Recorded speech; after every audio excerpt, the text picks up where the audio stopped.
Okay, how many of you are ready to find out what else happens? I almost forgot to start reading the next part. So, once again, this is Half Magic by Edward Eager. We are still on chapter 3. We left off with Jane and Mark and Catherine and Martha in the desert with Ahmed the Arab. And we last left off with Carrie the cat going back to Mark and Martha, who were walking behind everybody and saying, Fitz Ahmed, Fitz Wicked, Fitz Kidnap, Ransomowitz. And then Mark was like, I was afraid of that. Who told you? Fitz Camel. Martha began to cry. Don't worry, Mark told her. We'll escape somehow. But he wished he knew how. Fortunately, just then the oasis came into sight, which distracted Martha's attention. It wasn't a very big oasis, no Western Union, but there were 2 or 3 date palms and a spring of water. Everyone stopped for a welcome drink. The dates were delicious. Martha took off her shoes to cool her feet with water from the spring. There was a good deal of sand in her shoes, and as she shook it out, it was Mark who first saw the round, shining, silvery thing that fell out with it. Though he'd never had a real look at it before, he didn't need to be told what it was. His hand shot out and he caught the charm in midair before it could be lost again. Catherine had seen it a second after Mark. I told you not to crawl where I was digging, she told Martha. Jane had seen it a second after Catherine. It's the charm, she cried. Wish us home. Here, let me.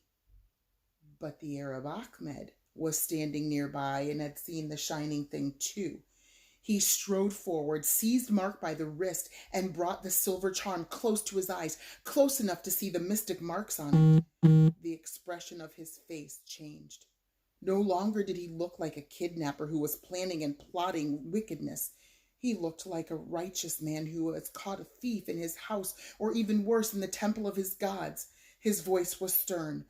Western child, steal sacred charm, he cried. Sacred charm lost many years, give back.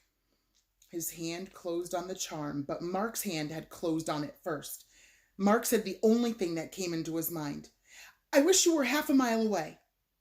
And immediately, of course, Ahmed the Arab was half a mile or a quarter of a mile away. The children could just see him like a tiny dot far off on the desert sands, but the dot was coming nearer as Ahmed ran toward them again. Quick, let me. I'll get us home. You don't know how, Jane cried to Mark, but Mark waved her away. He was thinking. After all, maybe the charm did belong to his race, he said. It belongs to us now, said Jane. Losers, weepers, finders, keepers, said Catherine. But maybe it was stolen from a temple or somewhere, said Mark slowly.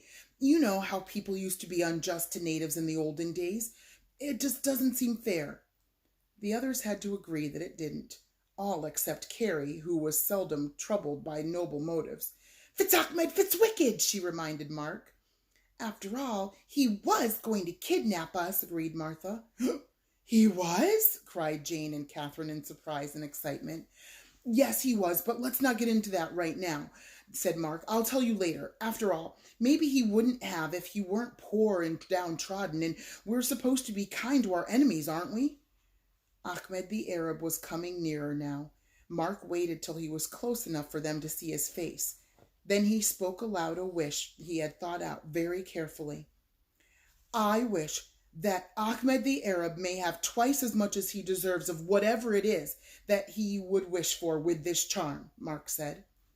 And of course the charm, to which arithmetic was as nothing, cut the wish neatly in half, and in that moment the Arab Ahmed received as much as he deserved of happiness.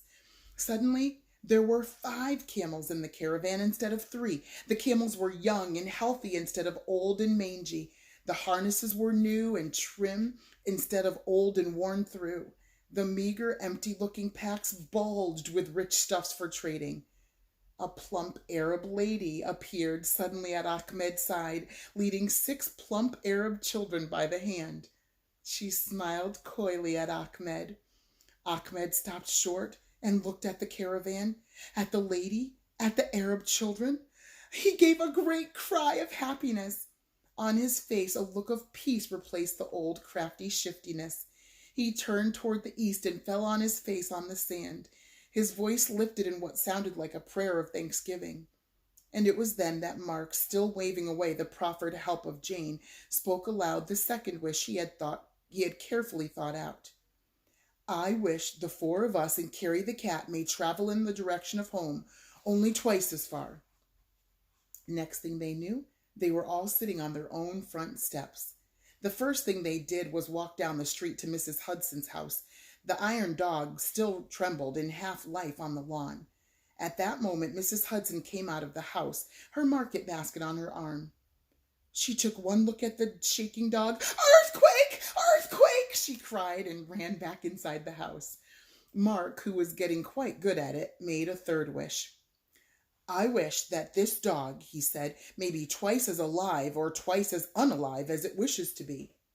Immediately, the dog stopped trembling and stood still and cold as iron, which it was again. "Wouldn't you think it'd rather have been real?" said Catherine in wonder.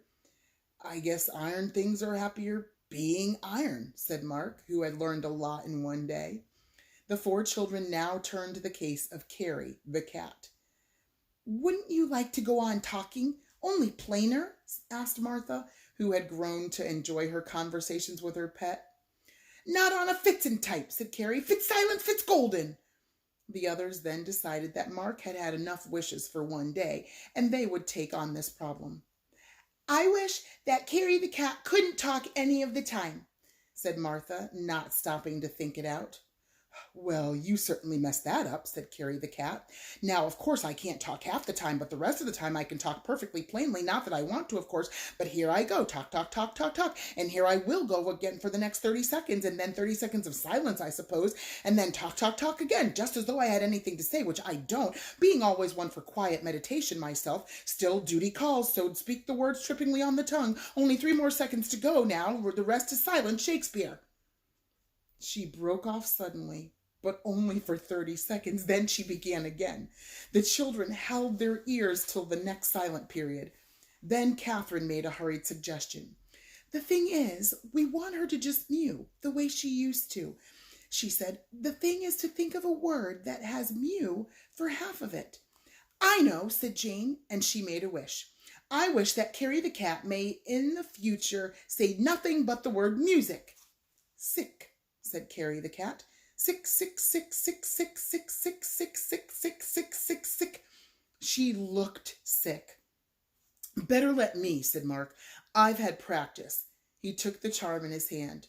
"I wish that Carrie the cat may be exactly twice as silent as she wishes to be." "Mew," said Carrie the cat. "Purr." And without so much as a look of gratitude at Mark for restoring her to normalcy, she hurried off after a passing robin. Tired but happy, the children trooped homeward. It had been a long, full day, but everything had worked out beautifully in the end. Miss Bick met them with reproaches for having stayed out all day and missed their lunch. "Just wait till I tell your mother," she said, and the children did. Their mother looked very grave that night when Miss Bick had told her. "I don't want you children wandering away from the house like that again," she said to them at dinner. "As a matter of fact, you may as well know something. Something rather frightening has been happening. There seems to be an epidemic of kidnapping, or at least lost children. We kept getting reports at the paper all day from different lakes and camps and places. A lot of little boys have disappeared. Mostly friends of yours, Mark, I'm afraid. Freddie Fox and Richie Gold and Michael Robinson. Only there's a report he turned up halfway home and doesn't know how he got there." Mark choked suddenly on his milk and turned bright red. He signaled the others in a private way the four children had. They finished dinner as soon as they could and gathered in Mark's room. "It's awful," Mark cried as soon as the door was safely shut. "I just remembered. This morning I wished all the guys were home. Now they all are halfway home and wandering the countryside. I've got to fix them up." He took the charm from his pocket where he'd put it after the last wish of the afternoon. "I wish all the guys I wished at home to be back twice as far as they were before I wished," he said. The others agreed that that ought to do it, but Mark was still worried. "We have to be careful from now on," he said. "We don't want any more mistakes. That could have been bad." "We'll hide it in a safe place," said Jane, "until tomorrow." "I know where," said Catherine.